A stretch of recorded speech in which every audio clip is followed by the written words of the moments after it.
It's time to talk about something very special. A very special episode of the show. Young Indiana Jones and the Phantom Train of Doom.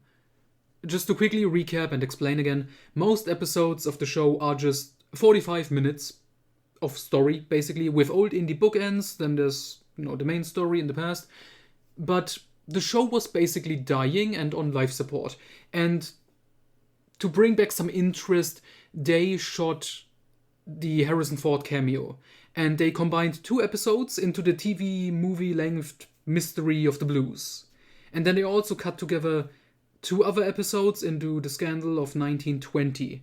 In both of those cases, there were also George Hall old indie bookends. Like, those episodes were already filmed in their original format as 45-minute episodes with old indie bookends. But in the US, they just got cut together. Old indie was cut out, but the original versions got released in other countries, like the UK, for example. This one is another such example. The Phantom Train of Doom is 2 episodes cut together. German East Africa, early November 1916, and German East Africa, late November 1916, both written by Frank Darabont. So you already know this is going to be quality. But no old indie bookends were filmed, I don't think so. Just the main story here, and then they cut it together into this feature-length film, basically. So let's get into it.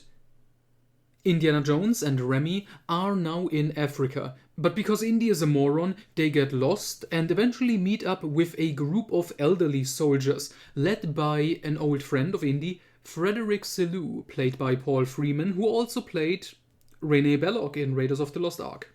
And he already was in one early episode about very young little kid Indy, Corey Carrier. So while Indy and Remy just want to go back to their unit of the Belgian army, Selous and his team are now working with the English, and they basically force Indy along on the adventure because he knows about trains and he speaks German, so they need his help in this mission, which is finding and destroying a German superweapon, the Phantom Train, which is a train with a big gun on it that just disappears somehow, and, the soldiers can't find it, and this is a fun mission, and it's a fun dynamic with Indy and these old guys.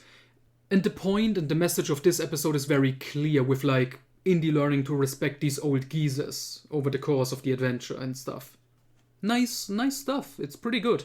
And then the second half of this movie, which is the second episode, they have another adventure. They are sent on another mission to capture Colonel Paul von Lettow-Vorbeck, who's like this military genius. He's another real-life person, by the way. That's another case of the real historical people being worked into the show in a really good way. I enjoy his character in here a lot.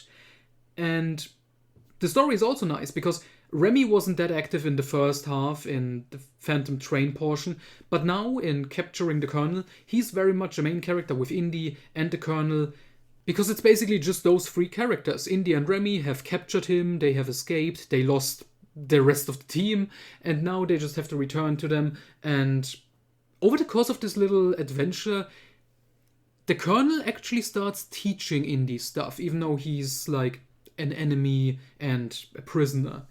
And it's a fun dynamic that's going on here, that's paying off very well in the ending. Okay, so that's basically it. I don't want to say any more. Phantom Train of Doom is a lot of fun. It has great action, it has great character work. I really like the dynamic of Indy and the old guys, and then Indy, Remy, and the Colonel. It's just really great stuff. Good comedy in here as well. It obviously it's shot well. It looks very good, and it's just a very fun episode. Would it have worked better if it was the original 2 45-minute episodes? Probably. But I say that with bias because it would have old indie bookends, I always appreciate that. But as it stands, Phantom Train of Doom is an absolute highlight. I highly recommend this one. Out of the many young indie in World War I episodes, this one really stands out. Now, for next time, we're gonna go back to the classic formula of the 45-minute episode with Ireland, April 1916.